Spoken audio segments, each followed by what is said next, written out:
It's another beautiful Friday afternoon with our fertility specialist. You're welcome to our session for today. It's always a beautiful moment to have you on set. You've been a very good support system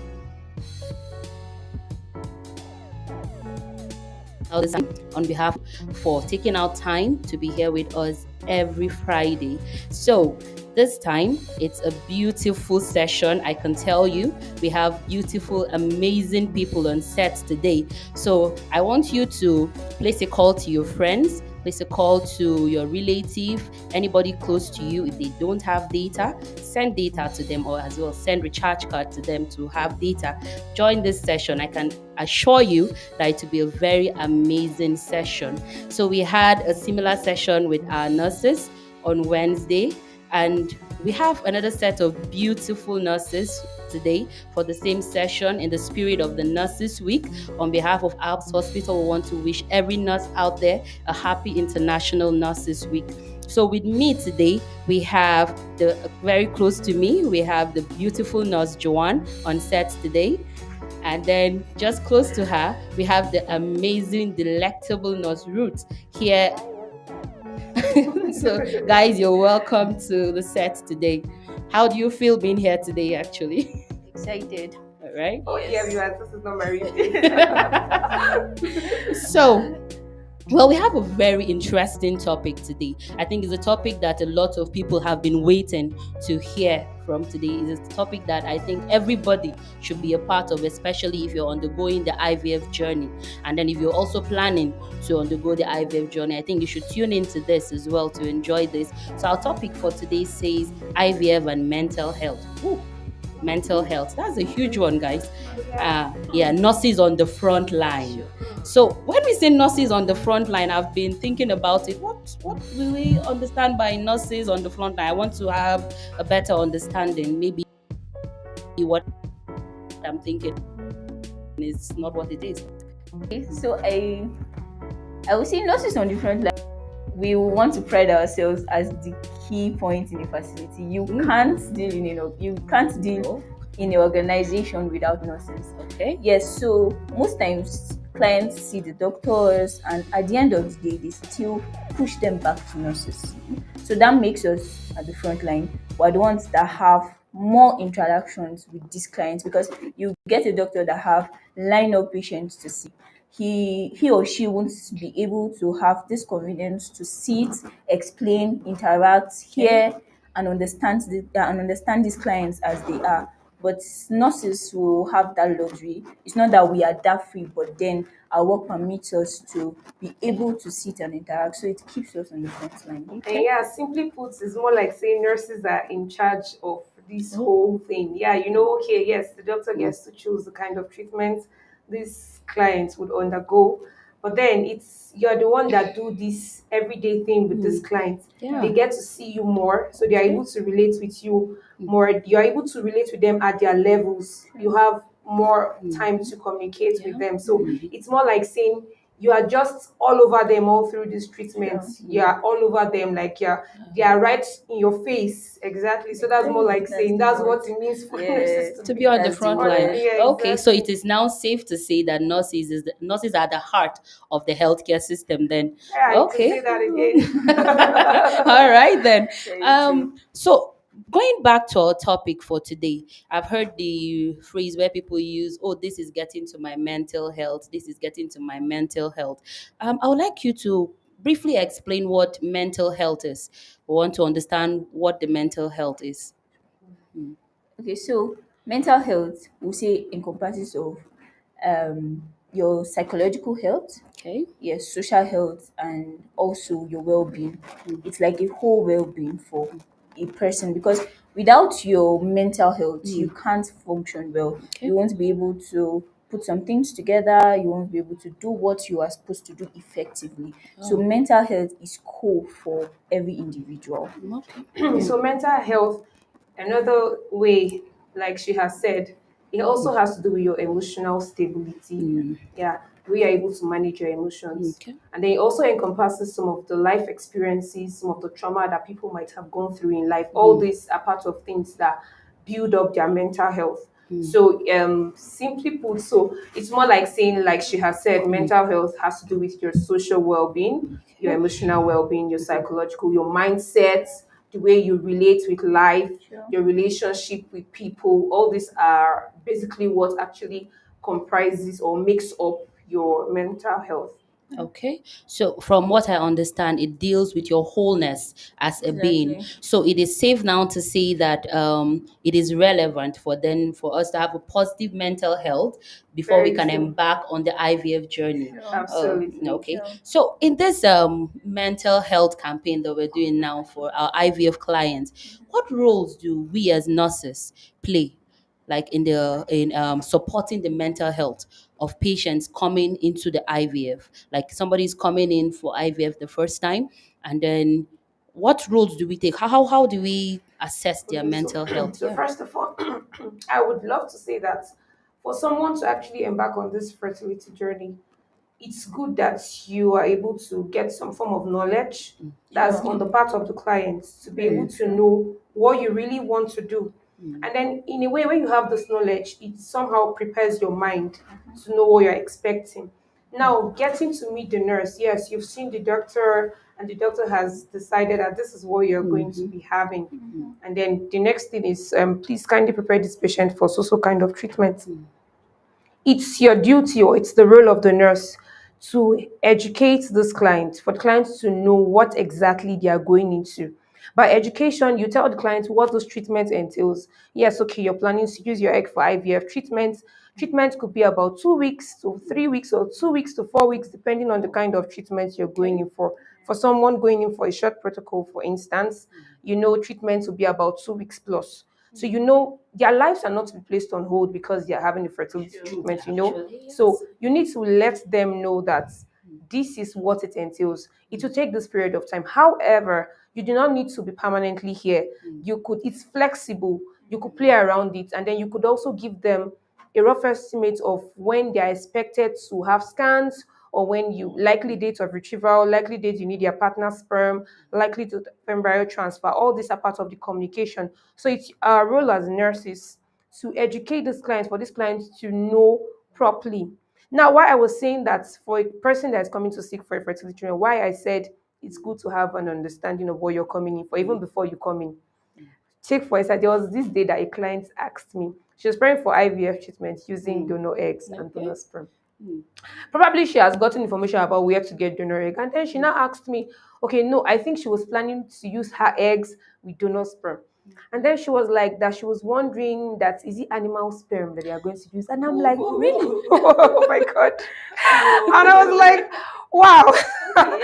That was the first for me. I was Yeah. like, are you kidding me right now? But then it was obvious that she didn't even know what she was going into. Mm. But then it was, yeah, it sounded funny now, like I said, but then it wasn't funny because You if she can't knew, be. yeah, if she knew, she wouldn't be asking. And also sometimes when you're coming to seek help, even as much as you do not know what they will prefer to you could try to have some little knowledge about it.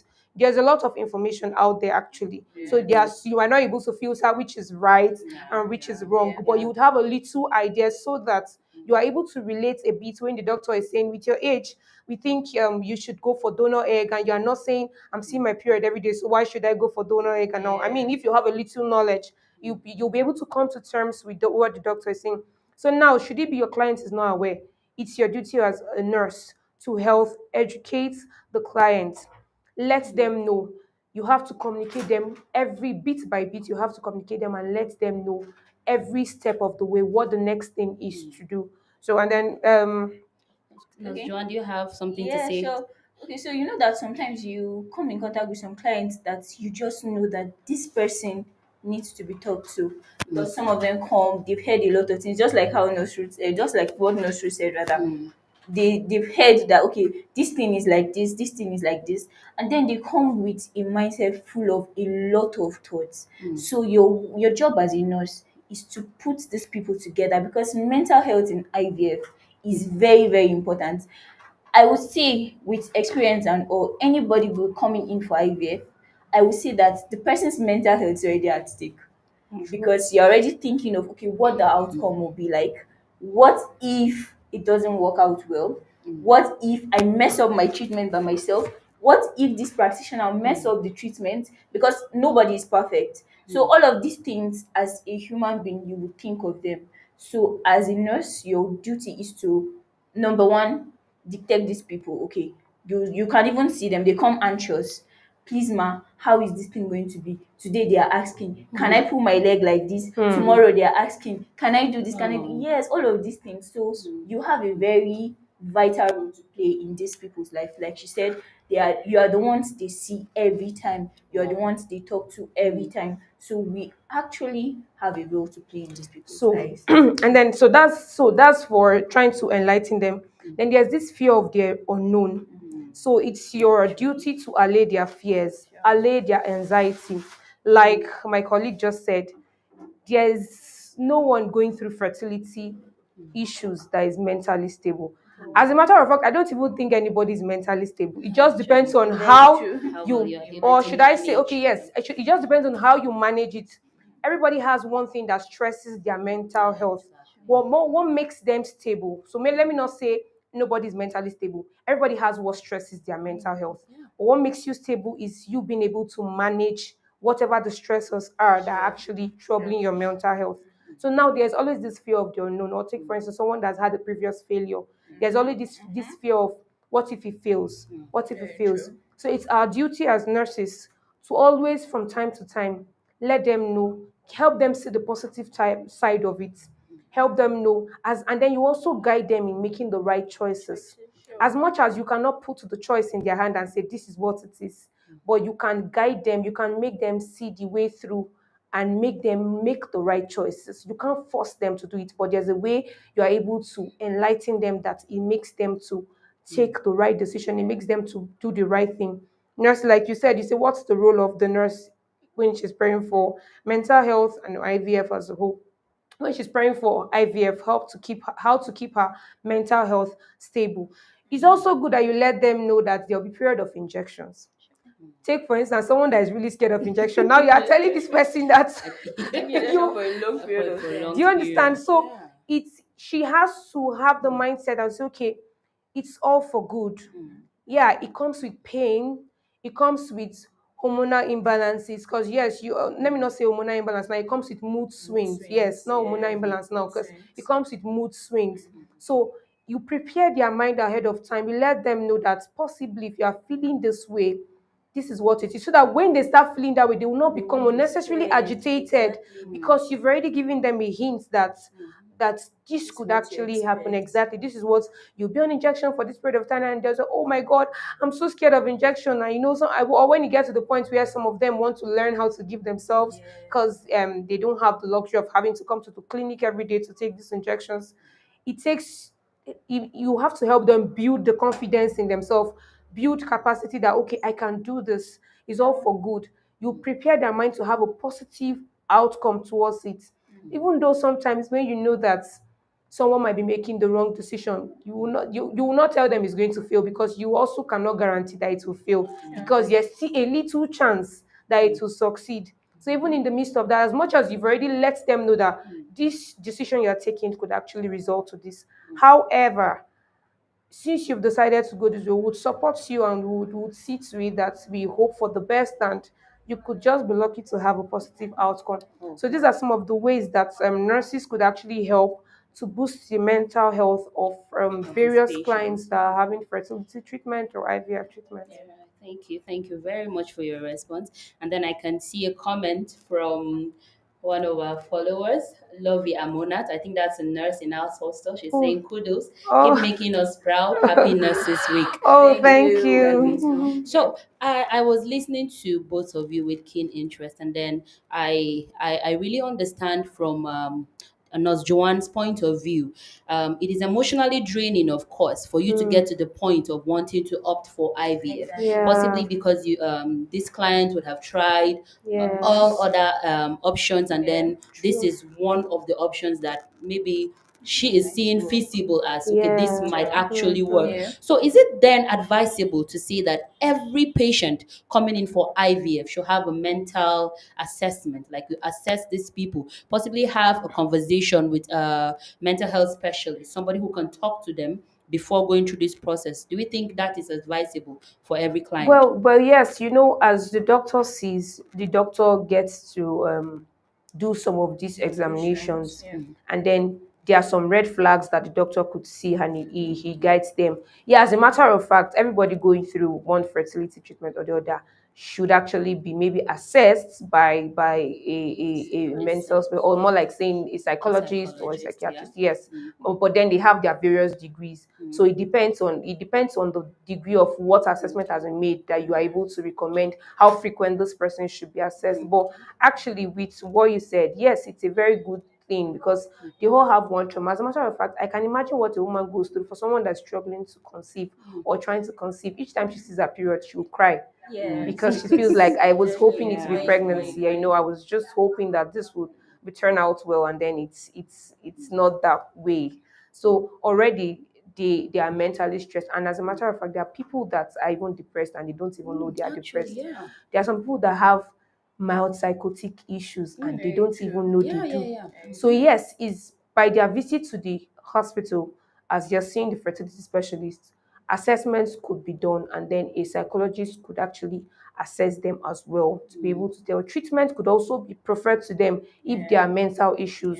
Yeah. Yeah, just take for instance someone that's preparing for IVF, you're preparing for probably embryo transfer and they're struggling to sleep or they're having severe palpitations. And then sometimes maybe after assessment by the psychologist, they feel they're having panic attack.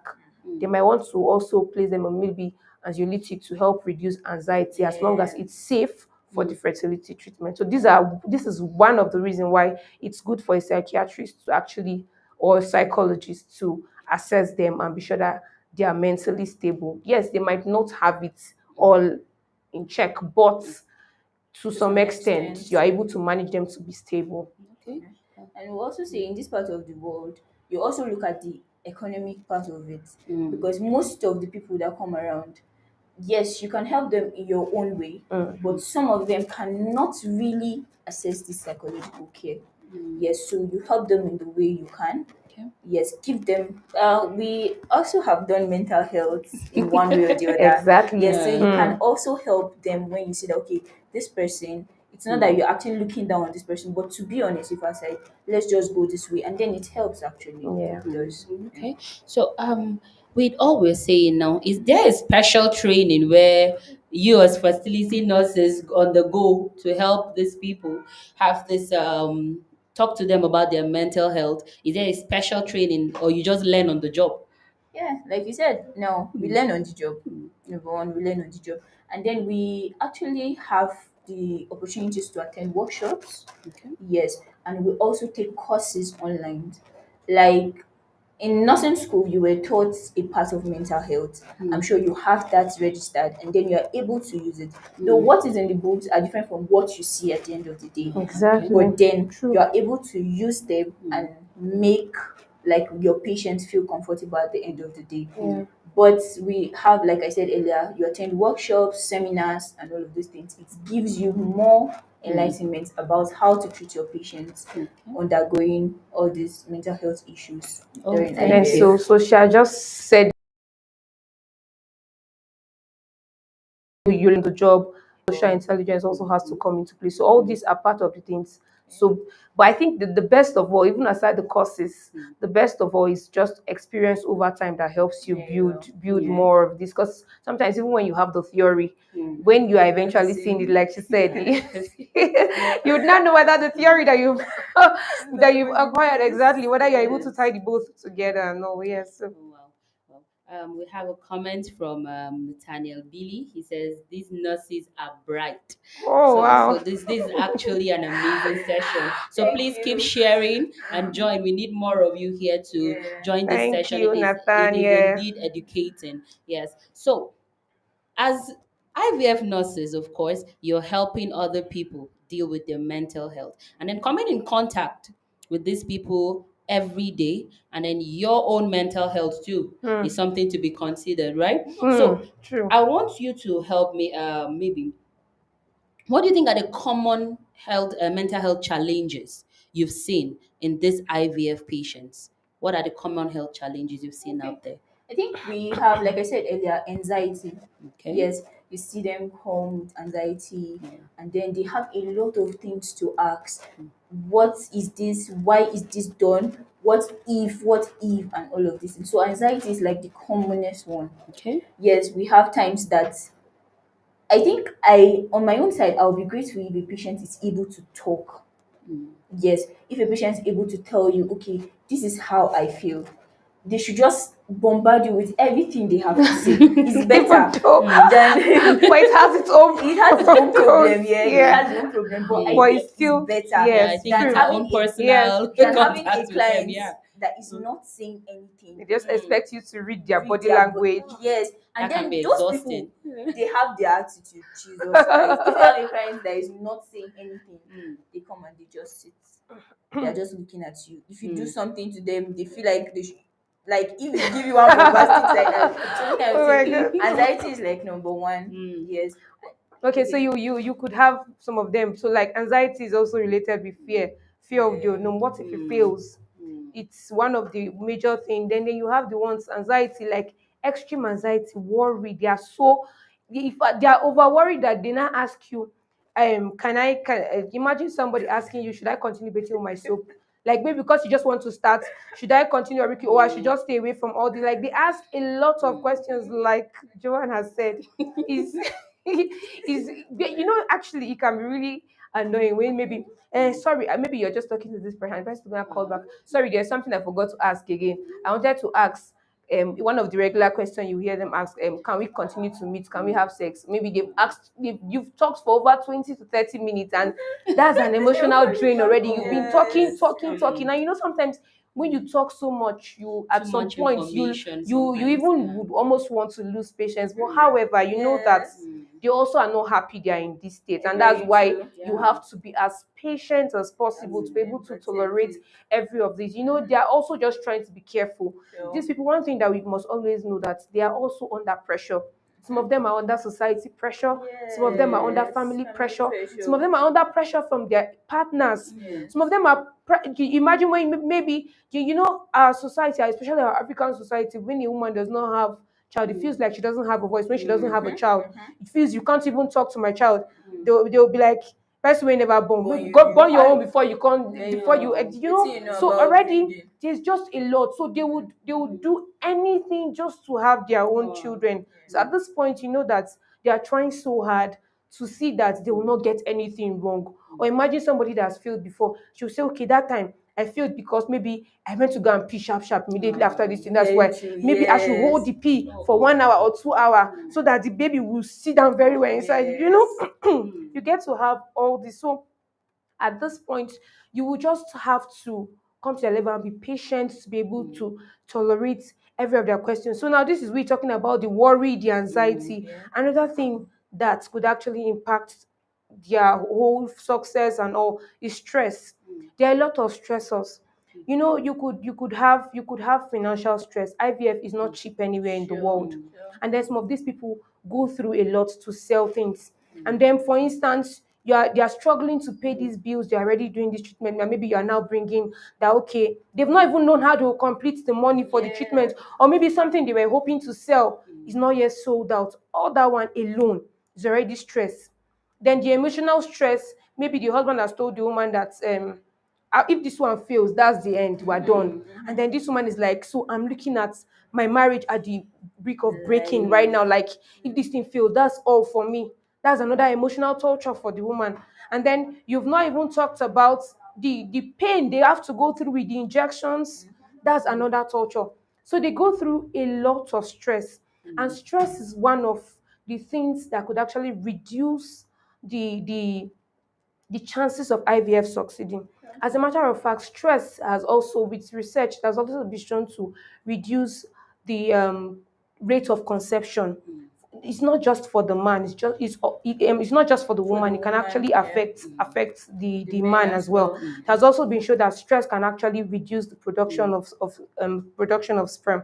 Stress can also affect men as well. So it's not just for the woman.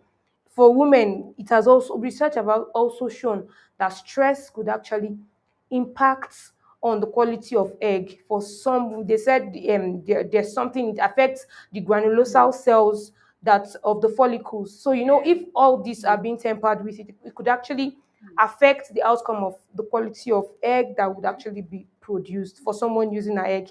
Then on the part of the lining, stress could also have an impact. It could reduce the rate at which development of lining, so it can narrow the implantation window of the lining. That's more like the chances of pregnancy happening. Even stress also on the impact of pregnancy, it has also been associated with low birth weight.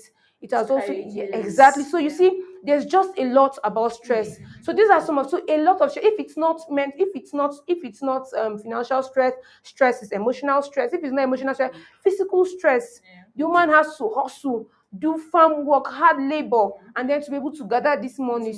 All this stress, they could actually secrete hormone. And then sometimes when cortisol is secreted as a result of high level of stress, it has a very massive impact on fertility.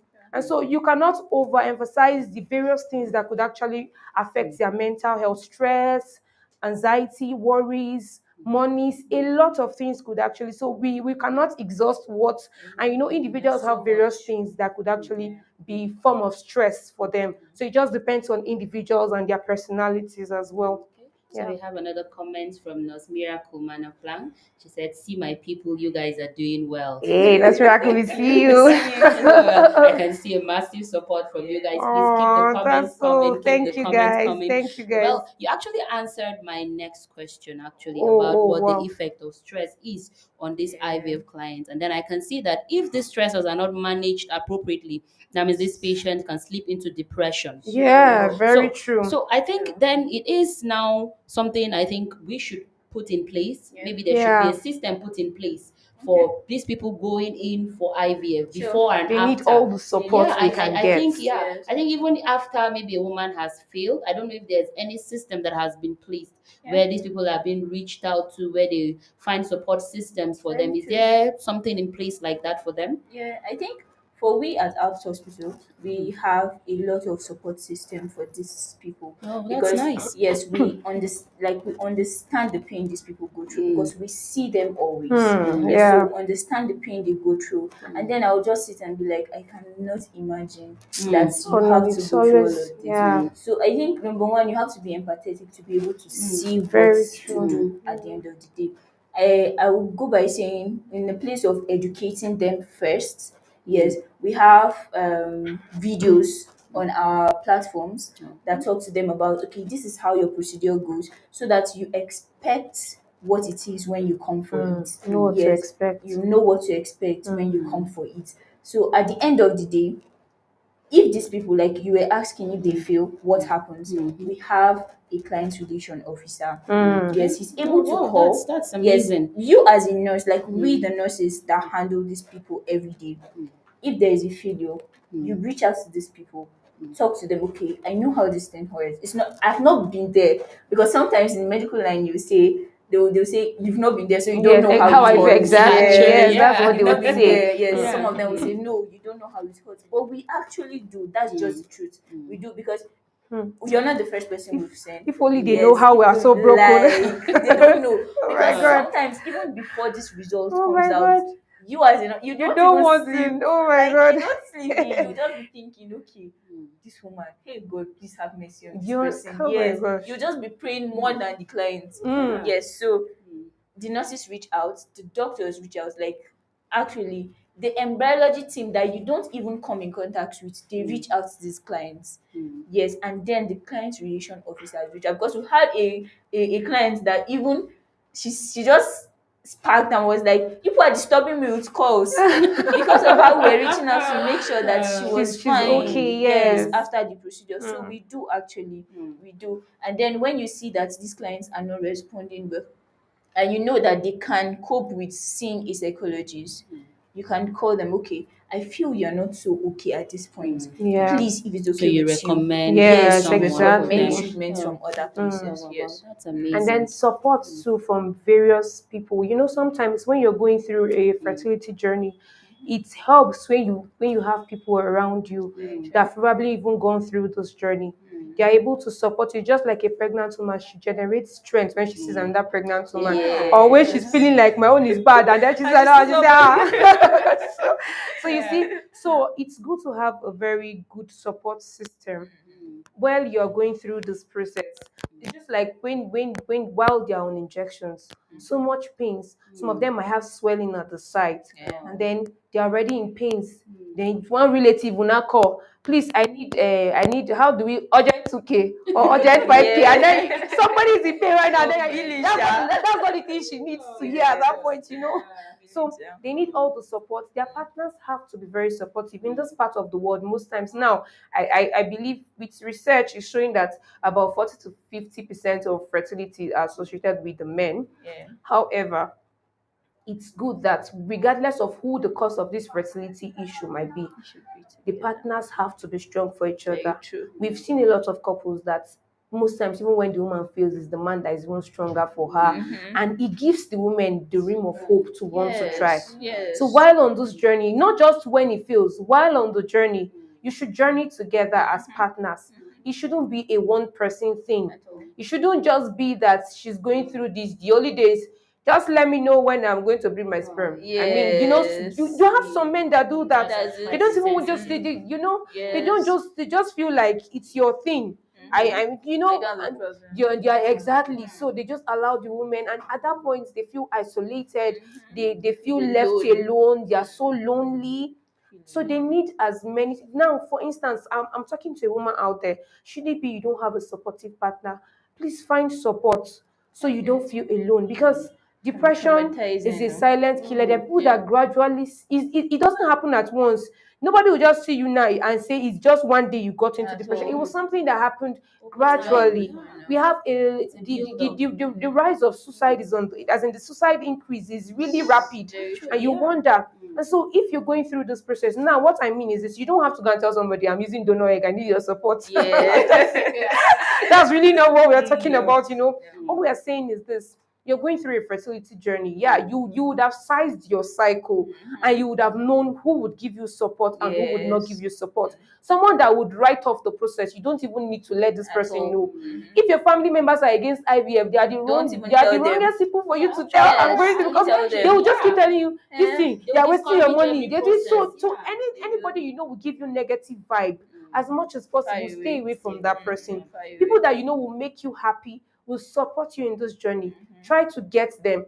And yes, that's why sometimes you have some of these women, they want to talk to the nurse, they want to ask so many questions. Sometimes you can watch videos online of people that have succeeded, how they went through the fertility journey, how they were able to cope. There was this client I had that she tells how she was watching different IVF videos, like different movies of people that had done IVF, how they succeeded, so that it will build up her hope, because she has had failures. So she doesn't want that failure to cloud her judgment. She still wants to have some room of hope that even as I'm trying this, it can still succeed. So it's all I'm trying to say is have a support system that really helps you.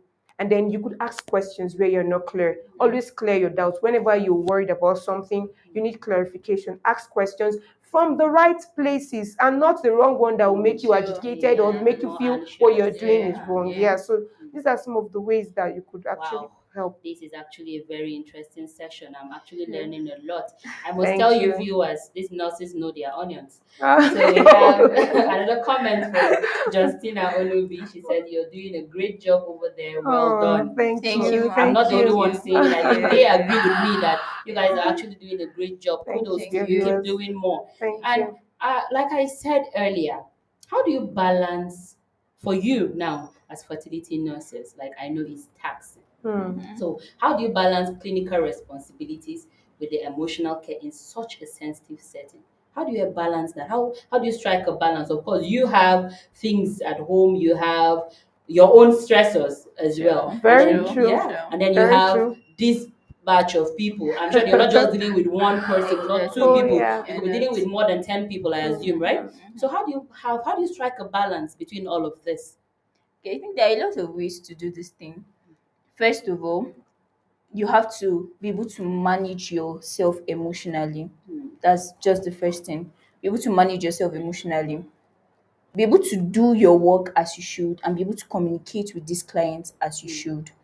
If you manage yourself emotionally, you would, because there are times that Hmm. you walk around the clock. Hmm. That's just the truth. That's the truth. Yes, That's like just you it. walk around the clock because you work at like in the facility. You go home, you have to make calls with these clients. Oh. Even in your sleep, you Even are in your working. sleep. Exactly. Okay, something Wow. happened some days back. Oh I my god. started sleeping and then I just remembered that there was something I needed to do to a client. I just woke up and started like Oh ASAP. my Oh So that's what god. happens actually. You walk around the clock. Oh. Yes, so what you need to do, because sometimes when you're sleeping, someone calls and then you're just tempted to say, can you please leave me alone? But then you cannot. So what we do is that you are able to know what you can do and when you can do it. Yes, sometimes it's hard, but yes, you have to do it. So if you feel this time to this time, I will talk to this client, and then you can just always tell them, ma, please, if you have a concern, you can just drop me a chat.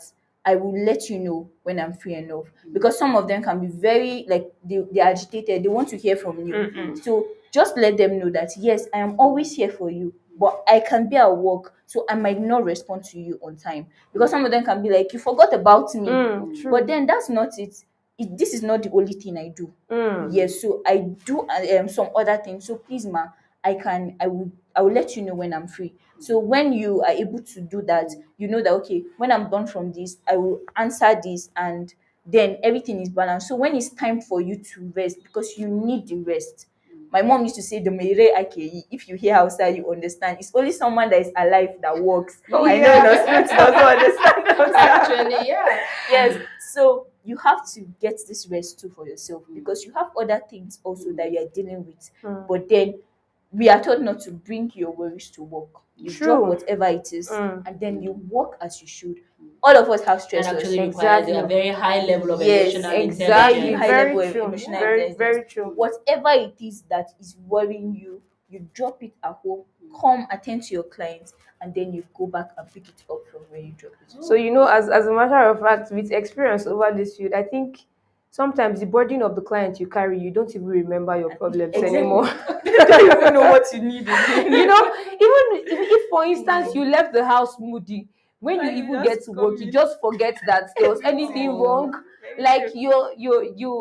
you're just overwhelmed with plenty things from different. You know, you have people that would want. And one thing that, as a nurse or as a fertility nurse, one thing that we have learned over time, even as a nurse generally, is that sometimes these clients, I don't want to say it, sometimes they feel like you are just always available for them. That's what And they feel. then so sometimes they pick offense when they don't get this immediate Yeah. response. Yeah. But it's also good that I let you know that as much as you crave for this attention, nobody will just intentionally know want No, to No give you one to give intention. you. exactly. Yeah. That's So why we are attention here. rather. So when you don't get this immediate attention, you should know maybe the person is in the middle of something, because sometimes someone might even be in the operating theater doing something, and then someone else is calling, and then Trying to call you're you. just I've been, and then the next thing maybe they're calling the front desk. I've been calling this Calling. nurse, Yes, they and do then it they've done this always. thing. But then she would not just intentionally, she's also Oh. attending to physical clients in the world and all that. So she would not just intentionally not want to take your calls or not want to respond to your messages. So should it be that in cases where it's an emergency, and then probably the nurse, like we know, sometimes you could check for another line that you could use to reach the hospital, should it be an emergency and whoever it is you're trying to reach is not picking. If it's an emergency, you could reach out to the other line, and then by so doing, you are able to get the attention just in case the Whoever you're person is not looking able for. to reach out to her phone Yeah. immediately. So yes, we have to balance this up. And how we balance this up is this: even at the point where you're not able to give this immediate response, you make up for this. after you have missed somebody's call, you will not just pick the person, or when the person eventually calling, and you will not now just pick it and say, I missed your call. So what happened? I mean, courtesy demands that you should be able to say, okay, sorry, I missed your call, or I was in the middle of something, it was not intentional. So the person is able to also relate that, okay, I'm not being abandoned. You know, imagine that maybe now they might have actually be going through something there, or maybe somebody has just insulted them. I don't know where you go even born your own children. At that point, she has cried, and then maybe she's just looking for what to say. And nurse, just tell me, this IVF, it will succeed, ba. You people are doing everything, ba. When will the embryo transfer be? You know, imagine that at that point, she just wants something that will remove her from that state that she is at that point. So you cannot, even if you don't attend immediately, you cannot afford to now give her a negative vibe by the time you are responding. You should be able to make her understand that you still care. Encourage her at that point, and don't just say, so this is why she's calling me. Yes. So it's all these are part of the ways that we're able to balance it. Yeah, sometimes we are not omnipresent, that will always be there to attend to them all the time, but we always make up for the times that we're not able to attend to them. Yes, we try to make up for them, and then So try we to have balance another up. comment from Grace Bature. She says, truly, the That's my Bere mom. Akeli. That's my mom. Well, it is true. It is actually when you are alive that you can actually make an impact on Yeah. people. So this has been truly an educating session. I Yeah. can tell you that we can use the whole day and we Talking will about never this exhaust at the all. importance of mental Very health to true. IVF, not just to IVF, to Yeah. patients in general. So we can't exhaust it. I think we will just keep talking and talking and I'm talking. talking. But I could also tell our viewers that if you're planning for IVF, aside your family, aside your friends, the community also plays a very huge role in how you perceive this. And it has Yeah, an that's effect, true. knowingly or unknowingly, on your mental health. So for Yes. you to be part of the IVF team, you have to have a positive mindset. If Mindset. not, Yes. this process Very is not true. going to work. Because just Exactly like true. Nurse Ruth has said, you Exactly. plays a vital role in your entire being. So Mhm. if you feel you're not ready, I feel you should first reach out to your fertility nurse. You can reach out to one of these beautiful nurses. I'm sure they are Almost here. available round the Oh clock. yeah. To give you answers, like to so we have our numbers. You can reach out to them. You ask them whatever question you have. If you're planning on embarking on this journey, reach out to them. They can prepare you emotionally, physically for this. If I can say it spiritually Yeah. as well. Very true. We do Yeah. all. Oh yeah, we do. We Oh do exactly. So I know that nursing is dealing with the entire being Well, of being the person. exactly. Yes. Yeah, very Uh-huh. true. So I think they can help you wherever you need help. So reach out to them. And I want to say thank you for sticking out with us to this very moment. I am telling you, this Nurses Week has been massive. And of course, I would want you to tell me in the comment section which hospital you think has celebrated their nurses as much as Alps Hospital. Oh I have yeah, not wow, seen- I'm so yeah, I've not seen that forum, but I've Yeah. given them a forum to be here, and I'm sure they will do that subsequently. So thank you so much. We appreciate you for sticking around. We want to say thank you for those joining. I can see Abimeje Elejo, Miracle. I can see Lovey Amona, Thank you, Triadic Dixon, guys. Nathaniel, Billy, Justin Onubi, Grace Bature, Yilka, Janet, Florence Wodaba, Ladi Paul, Ifeanyi Agbu, Justina. List is mentioned the other endless. names. Oh All wow. the list is just like It's we have a endless. lot of people. So we thank you for your support. We're sure that we're going to come here another time. So stay tuned. See you same time next week. Have a blessed evening. Bye. Cheers. Bye.